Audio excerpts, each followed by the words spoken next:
Ben from the BBQ School here, delighted to be in the beautiful Centennial Park and showcasing one of the best new bits of kit that has hit the market. It's the Coleman dual fuel barbecue, featuring a 3-burner gas barbecue on one side and of course our charcoal barbecue on the other side. Being able to do smoking, churrasco cooking, and all of your low and slow. An outstanding bit of kit that enables you to do all forms of barbecue, all in your own backyard.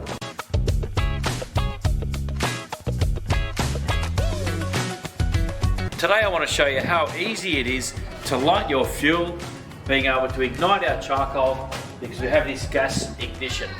Very simply, we're going to lift up the hood, and it's important to know how much fuel for a relevant or reasonable cook time. We're going to be cooking some beef short ribs, so I want to start with about 1 kilo of fuel, and we want to get that lit and ignited before we add our wood. I'm going to load my Samba lump charcoal, one of the better ones to ignite, and I'm going to pour that straight into the center of the top of the cooking area.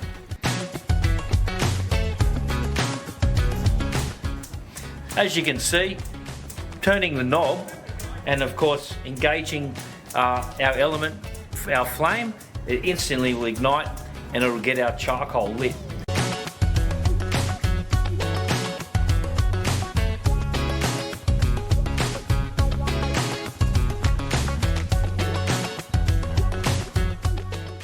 And if you can appreciate that, I can easily add wood as we go and have my short ribs cooked at the back.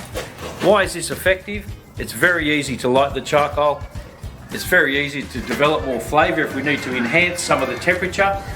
And equal to that, it's very easy for me to manage the heat via turning that on, of course, and turning that off. In order for us to manage the oxygen and the airflow, underneath we have access to our vents, which we would open and close. So our vents can open and close to allow maximum airflow to get combustion, or of course to retard some of the heat we can close those vents very easily. Underneath I have my tray, can catch all of my ash, making it very easy for all of the ash after it's burnt will catch, keeping your Coleman very clean as you go, and of course easy to apply again.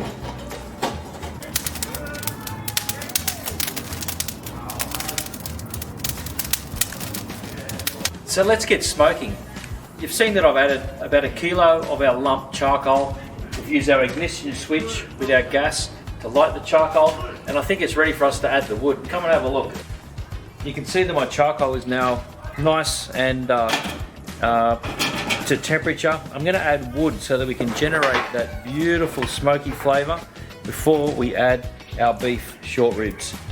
What the wood will do will combust with the charcoal and get a beautiful flavour and a beautiful temperature that is going to slowly cook.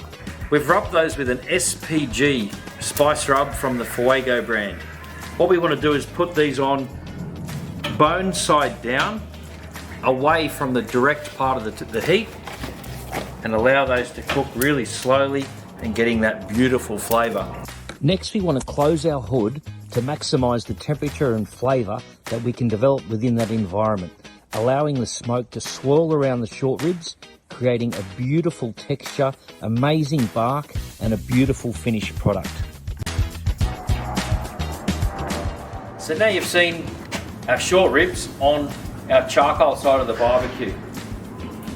We've got our charcoal lit, our wood is now impacting that beautiful flavour, smouldering away is going to help to cook those short ribs at low and slow. Let's have a look at the 3-burner gas part of the barbecue now. We're going to ignite it, and I want to show you some amazing technology called flare-free technology, which means we're going to put fatty steaks onto the grill and there won't be any flare-ups. How do we turn it on? We turn on our burners like so and press our ignition, and our barbecue is lit. Let's go and get our steaks prepared.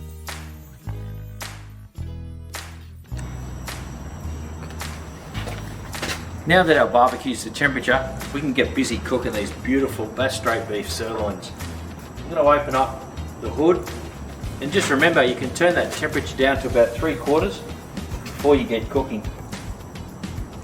I'm going to pop these onto the grill making sure they're not dripping with oil.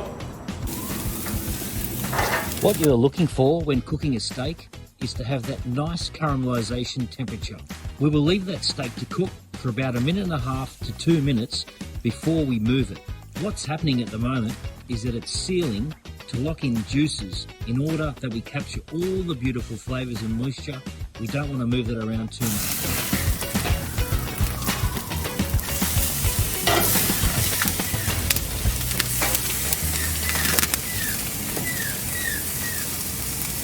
Now our steaks are ready to rest. We can take them off the grill, pick them up, and just put them on our resting rack. That'll allow the steaks to soften, any of the sinews and fats to relax, and make sure all the moisture stays within inside the steak before we carve them. Now that our steak has had time to rest, it's softened, and of course it's now time to carve it and see how we went.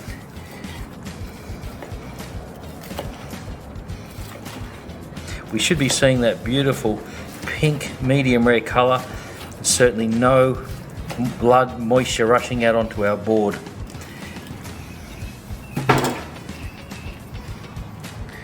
And there we have it, team. Beautiful medium rare, flare free Coleman dual fuel barbecue sirloin steak from Bastro beef with SPG Fuego spice rub. How good.